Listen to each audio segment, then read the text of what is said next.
Hello everyone, welcome back to my channel, and today we are starting a vlog. So, I'm not really sure what I'm gonna call this vlog or anything like that. My friends, I love them, bought me presents for my birthday, which is lovely. Except both of them bought me romancy things, which I'm not the most romancy person. Basically, I kind of thought, well, they're clearly trying to tell me something, and they're trying to push me out of my comfort zone. So, I will push myself out of my comfort zone, and I will read these books for them in this vlog. So, we have a showdown between Cassidy and Lizzie. So in Cassidy's corner, we have Daughter of No Worlds by Chris Broadbent. This one I kind of understand because obviously she loved Serpent and the Wings of Night, but she didn't get that for me because she thought that that might necessarily be my style of book because it's kind of enemies to lovers and all of that, whereas supposedly this one is a lot like the love interest is like a lot more sweet, and that is definitely more my thing. Yeah, I'm not really going to give you a synopsis until I actually start to read it. And then Lizzie, again, lovely friend, love you a lot. She bought me Ice Planet Barbarians. Two very different vibes here, I feel, but both connected by the fact that they're romance, and I am not a romance reader. So, as I said, my friends are clearly trying to tell me something. This vlog is mostly for her. It's going to be an Ice Planet Barbarian reading vlog, let's be honest, because I have a feeling I'm going to have a lot to say on this. Because, what? Why?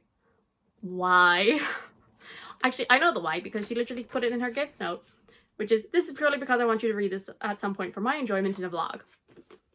Your wish is my command. So usually I don't give a synopsis until I've like started the book, but I feel like I have a fairly good idea of what this is, which is women get kidnapped.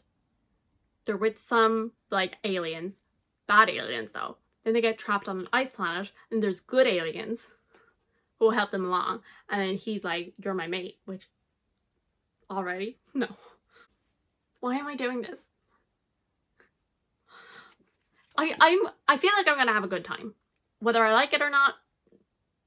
We'll see, but I think I'll have a good time either way. So, sometimes that's all you can ask for. Hello, please excuse the quite horrendous lighting in this.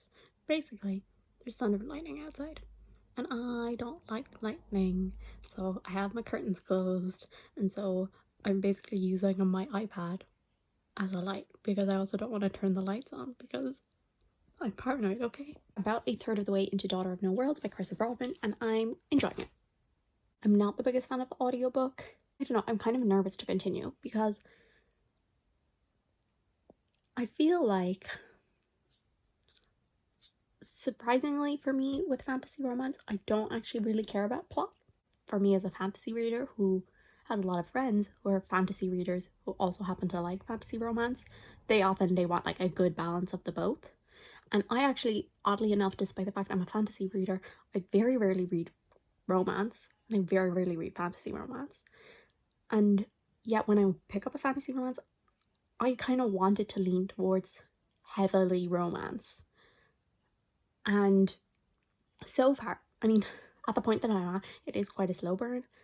So like, it's not actually romantic really, but it's just kind of the two of the characters interacting. That is basically the plot at the point where we are.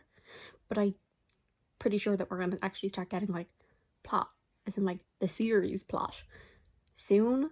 And I'm kind of nervous that I'm like not going to enjoy it as much when there's an actual like plot introduced. I feel like I'm so hard to please with fantasy romance. I've only read a handful, and the only one I've really liked has been Radiance by Grace Draven. I definitely see flaws in this book. Like, I don't want to pretend that it's like so great or anything like that. Like, I definitely see flaws, but I'm enjoying my time. I like the characters together, and I enjoy their banter, their interaction. I enjoy their like, you know, slowly opening up to each other and all of that stuff. I do think the writing is very readable. Like, I have a couple of issues here and there. I wanted to talk about fantasy romance in general because, as I said, I do feel like I'm strange when it comes to fantasy romance as like coming from like a fantasy reader, because I feel like, you know, maybe I would fall more in line with like romance readers who are coming into fantasy romance, because as I said, I like when they're like strong romance plotline. Because I'm trying to think of the ones I've read. So I've read Fortune and Zorn, I give that 2 stars. I've read From Blood and Ash, I give that 2 stars. I read House of Earth and Blood, which I gave 2.5 stars. I read The Bridge Kingdom, which I gave 3 stars. And I've read Radiance, which I gave 4 stars. This is a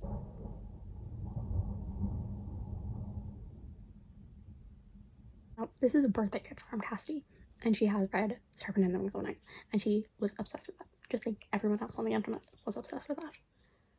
And she purposely did not give that to me because she's like, I think this would be more up your alley. I was about to say I trust Cassidy's fantasy romance recommendations, but that's not necessarily true. I trust when she says to me that I'm going to like something, because technically I would say we don't necessarily agree on fantasy romance. Seems didn't understand what I like. Radiance by Grace Driven is like, you know, that's the fantasy romance I really liked. That book, so it follows different cultures, and they are in an arranged marriage, and it's not like enemies to lovers or anything like that. It's actually, if anything, it's like kind of friends to lovers. So basically they're both about to get married, and they actually don't know that the other is the person that they're getting married to, but they bump into each other in the gardens, and they kind of start talking, and they're talking about, you know, all of this, and they're kind of just like, oh my god, I find you like hideous, and he's like, same. And then they like realize, oh, we're the ones that are getting married, and they're like, listen, we know that we're not attracted, but you seem like a nice guy, so, you know, we'll be friends, we'll make life as easy as possible for each other, and we'll get through it together. It grows from there. But I would say the main plot of that book is them falling in love.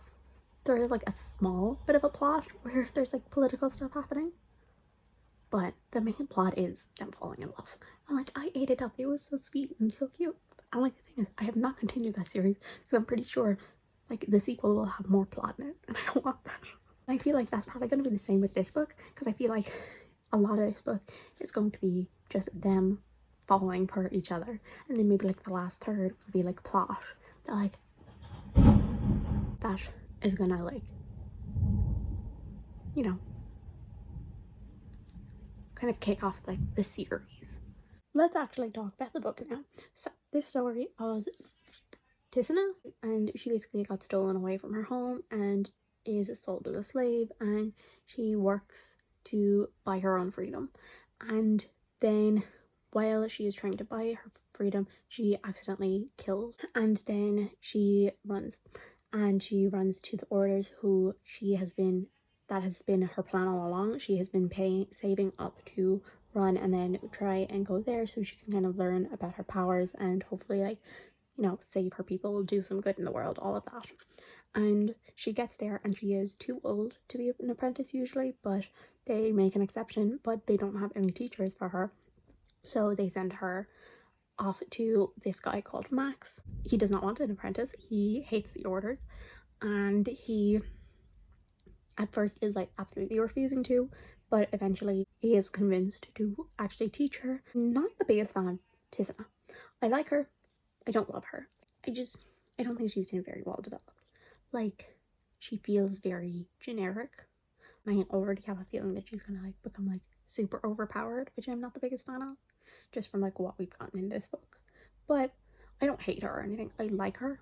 And I think that there's a lot of room to develop her character. I do really like Max, and I'm pretty sure we're gonna get some perspectives from him because the audiobook has 2 narrators, and we've only seen 1 narrator so far. So I'm pretty sure we're gonna get his perspectives later in the book, and I'm excited about that. Definitely like quite guarded and all of this, but he kind of just wants the best for the world. Like, he wants to believe that things can get better. I'm kind of nervous to actually get his perspective because I'm enjoying seeing him through her eyes and kind of like slowly learning about him through that. So I'm excited but also nervous to get his perspective. But I do enjoy their banter and their relationship so far. Like, it's nothing more than a friendship, and even then, like, obviously it starts off pretty rough, and then like when they like admit that they're friends, it's like quite sweet. I don't necessarily love either of the characters by themselves. I do really like them together. The plot maybe isn't the best for people who like want a really plot heavy fantasy romance, but it's at the moment it's like perfect level for me. And then also like the world building, again, like, I'm not really complaining about it because it is fantasy romance. Like, just fantasy like definitely leaves a little bit to be desired, because like we've been introduced to, okay, there's these orders and there's like 2 different sides of it, like basically light and dark, but we don't really understand what the difference in the powers are. It's like it hasn't all been really developed, and I'm kind of like, I'm not sure, is it like she's purposely keeping this stuff for like reveals to us, or if she like hadn't thought of it yet, and like as these things come up she'll have to like make it up on the spot, or she has kind of thought of these things but isn't like, this is one of her earlier books I'm pretty sure, and isn't really sure how to like seamlessly work that in yet. Hello, so I'm here to update you on Daughter of No Worlds. So I did finish this, so not a lot of updates you got on this, but sorry. Also, I'm sorry about the lighting, it's raining out, which is annoying. So I ended up giving this 4 stars. It's a bit of a lower 4 stars, but I did decide on a 4 stars. I was bouncing back and forth between a 3, and so I, as always, I went to my ranking page where I rank every single book. There was like 1 or 2 4 stars, which I was like, okay, I think I preferred it to those 4 stars. So it's one of my lowest 4 stars that I've given out this year. So obviously, thank you, Cassidy, for gifting this to me. I had a bit of a roller coaster because like very close to the start, I think it was a bit of a 3 stars. And then it went up to 4 stars when we kind of, the 2 characters, they were interacting, and then slowly they were kind of like opening up, becoming friendly with each other. There was a lot of banter between the 2 of them. And then the plot actually started, I would say halfway, if not more. And then I kind of lost interest again, and I would say it went back down to a 3 stars. But then like the last however many pages, again, like then I actually started to like get into the plot and start to enjoy it. And then I would say it went back up to a 4 stars. So as I said, so it was like a 3, 4, 3, 4. So, but I think it spent more time as a 4 stars than it did a 3, which is why I ended up giving it a 4. I don't think I love the audiobook. So I don't think I particularly enjoyed either narrator, but I listened to the first, I would say half maybe. I actually got to where the male narrator comes in, which is in part 2 of the book, so that's 279 pages in. And he spoke so fast, and like, okay, I listen on 3 times speed, and so like I would have to slow it down to listen to him and then speed it up to listen to the female narrator, and I was just like, no. And he was just, I just felt like he didn't like really slow down to enunciate his words, and also his voice was not how I imagined Max. So a couple of pages later, I ended up physically reading the last 150-ish, 200 pages. Yeah, 200, I think. And that was actually when my enjoyment started to go up again. So yeah, so the audiobook definitely messed with my enjoyment, as well as the fact I was sick. So, which is also why I haven't updated you. So I was, I think, about halfway through. Well, last time I spoke to you, I actually wasn't. I was like, I don't know, maybe was I about 170 pages in? And so then the next day I didn't actually read that much. I think I only read about 70, 80 pages. And then the next day I had the vomiting bug. And let me tell you, well, I actually only was like actually sick for like, I would say 3 hours. And then I was just kind of like, like not feeling right. So I was kind of just like not focusing completely on it. And honestly, had a great time.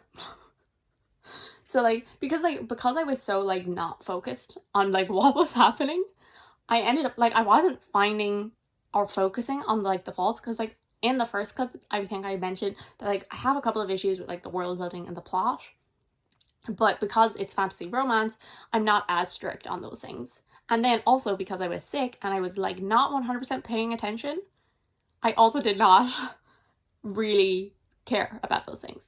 So overall, like, there is probably problems with this. Do I know what they are? No. We kind of started to get some like hints of like what is happening in the world and all of like the different players that will happen in the series, but I still feel as though she was holding a lot back, or she hadn't thought of those things, because like there's like loads of different magic in here, but she never fully stops to go, okay, so here's the differences.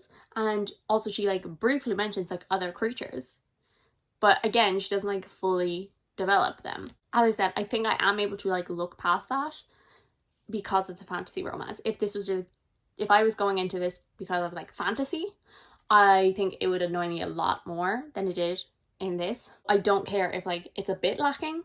Obviously, like if it's completely terrible, like I'm gonna have problems.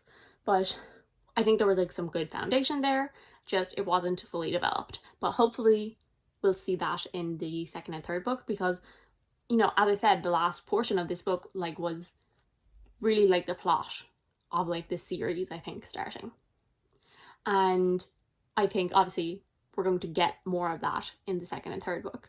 Obviously it's still a fantasy romance, but I feel like we're going to get more plot in the second and third, which makes me kind of nervous, because obviously the part of the book that I actually enjoyed the most was when like nothing was happening and it was just the two of them, you know, learning, like him teaching her the magic, or them sitting in the garden and just talking and stuff like that.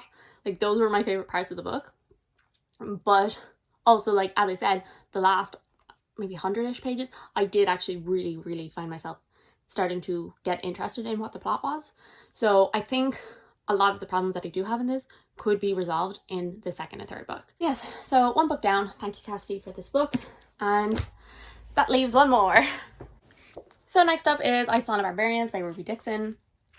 The thing is, this should take me like basically no time. Also, before we proceed, I am probably going to be spoiling this entire book. Okay? So if you don't want that, you should probably leave. I am actually like excited to read this. Like, I'm really excited to read this. So I'm literally 4 pages in. And the writing is definitely interesting. I have a feeling it's going to be very quick to read. It's very short sentences.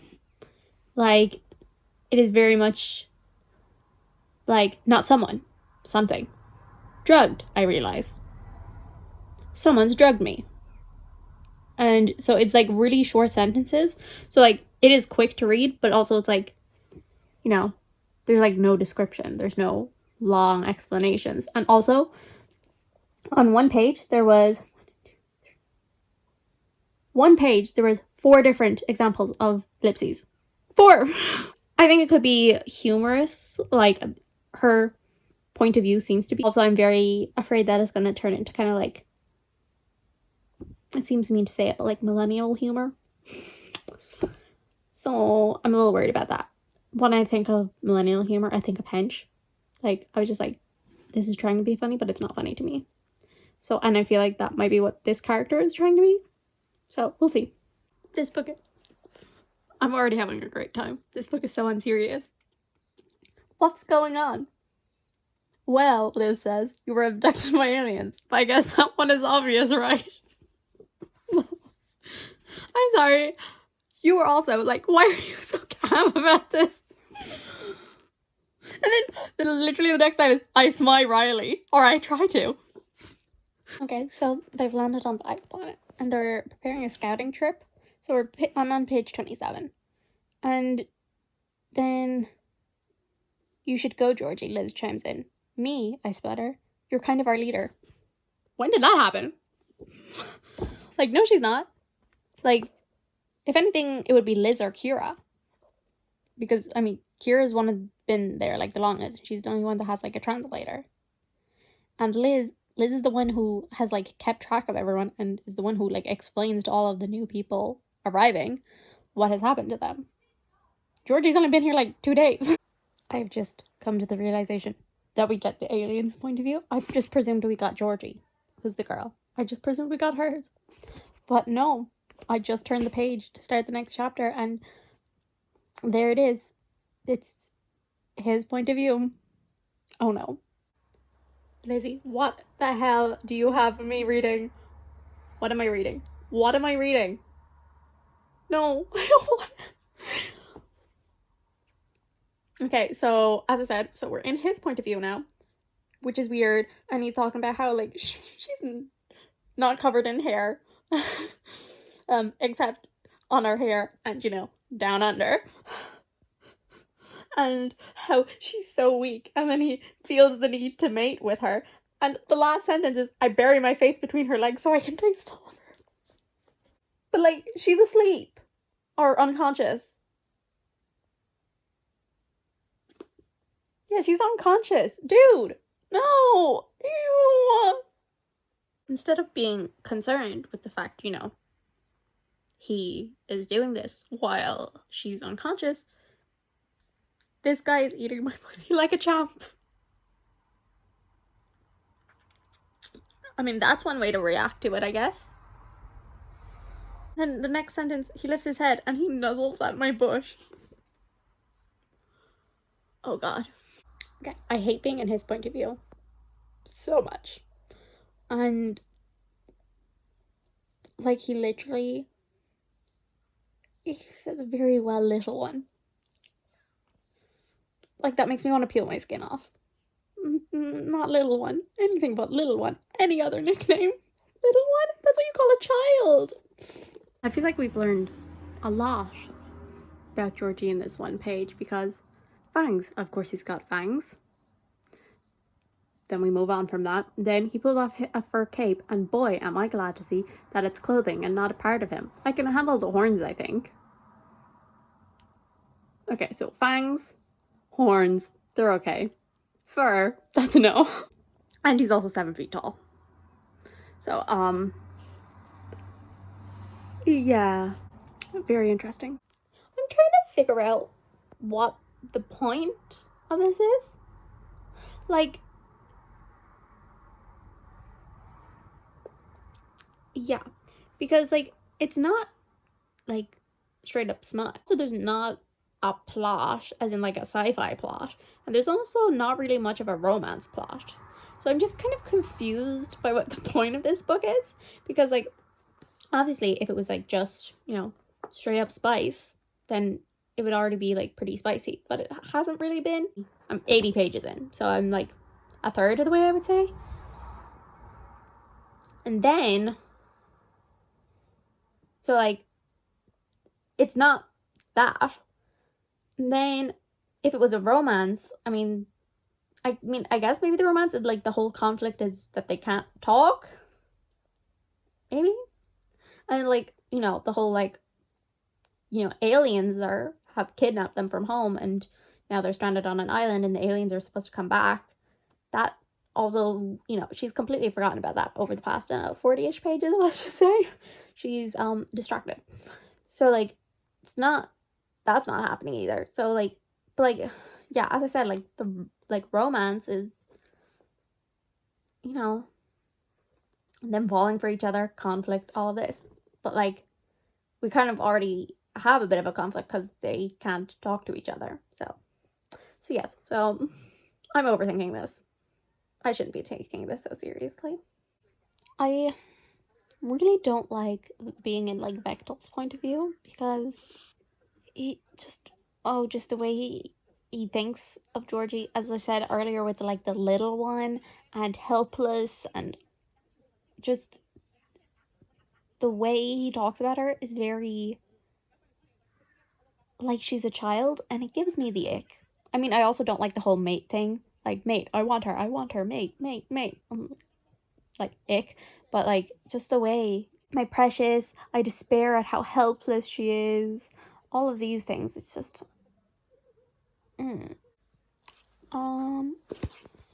okay, now it would seem we jumped from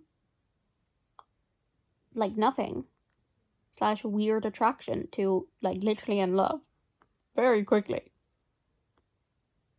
Okay, so one of the girls is like dead, and now all of a sudden she's like, oh my god, we have to go back. I'm like, girl, you've just spent the past couple of days in a cave with him. You had plenty of time to go back.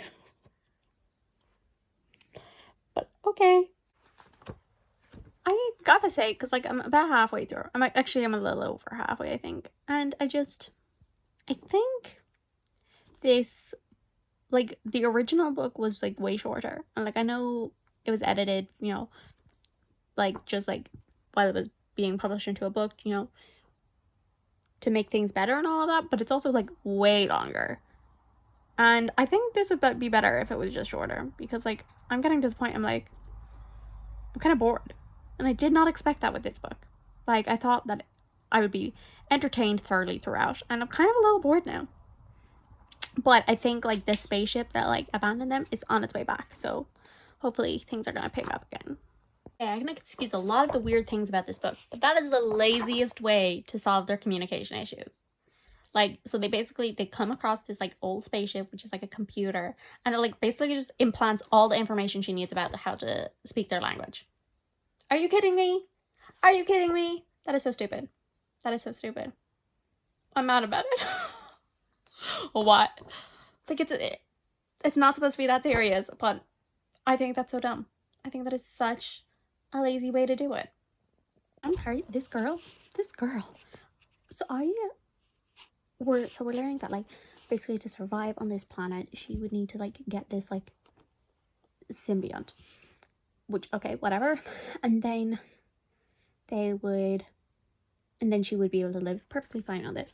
And she is saying that if it was just her and she didn't have to worry about the other girls, she would take it just fine. Which obviously we're gonna find out that all of them are gonna stay because there's like 20 books of the series. But I just assumed that was because like she has no life at home.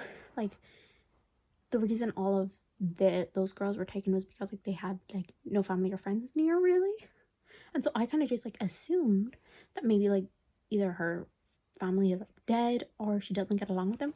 But no, literally, though the thought of leaving Earth and friends and family behind hurts me, a life with Vectel, well, could be sweet and full of pleasure. Girl, was it really that good? Was it really that good? That you're like, okay, I'm ready to throw it all away. You have known this alien for like a week. You're willing to throw away all your friends and family. Like, because she has them. She has them. What? I honestly think I prefer it when they couldn't talk to each other. This is a trope that I hate. That's great. That's great. So, basically, also, okay, so she's like, it's hard to stay mad at a guy who doesn't know you're upset. And then, no, scratch that. It's easy to stay mad at a guy like that. It's really, really hard to stay mad at a guy who acts like you're the best thing since sliced bread, pampers you at every turn. Pampers? What? No. No. What? Girl, you need to get higher standards. So yeah. And it looks like she might be pregnant. Which also, she's only been here like a week. And she's like, oh no, I'm late. That's really not enough time to know. So I'm like, was there like a time jump that I missed? Because I'm pretty sure it's only been like a week. So I don't understand. All of these girls like need a good shake. Like what? Like all of them are just like, yeah. Number one, why are all of them so sick and she's not? Like she's actually been out in the atmosphere more than them. So it doesn't make sense for her to be the only one that isn't showing any signs of sickness yet. And then number two, literally all of them are just like, yeah, sure, we'll stay here. I would literally just be like, nah, I'm gonna just stay here and die. But none of them. I mean, obviously, like, for the point of the series, like, obviously, that's not gonna be what happens. But, like, Jesus, make them put up a little bit of a fight. So these 5 girls have just made the decision that the other 6 that are, like, in these, like, weird tube things, that they're gonna just, like, be okay with this. Why don't they get a vote? What? So I'm officially finished. I feel like I didn't really update you much on the last bit, but nothing happened, so I don't know what I'm giving this. I guess a 2-star? Yeah, I'm gonna give it a 2-star. Yeah. Like, it's not a 1-star. It's gonna be a 2. I don't know. I guess I thought this would be, like, more entertaining than it actually was. Like, all in all, it was actually quite boring. Like, there was definitely some moments where I was, like, laughing and, like, I was like, what is this that I'm reading and all of that, but for the majority, it was actually quite boring. So yeah, how do I even review this? I mean, you've gotten my thoughts the whole way through, basically, so I don't really need to review it. World building, it's not great. The 2 characters, like, they had no personalities. Like, they were just blanks. You know? It's like, strong leader. I've never actually seen any proof that they are strong leaders, though. Especially not Georgie. Like, I don't know where that idea came from, because she's not. The romance between the 2 of them, just way too quick. Also, I hate the whole mate thing anyway. And, you know, obviously extremely bad start because, you know, she was unconscious.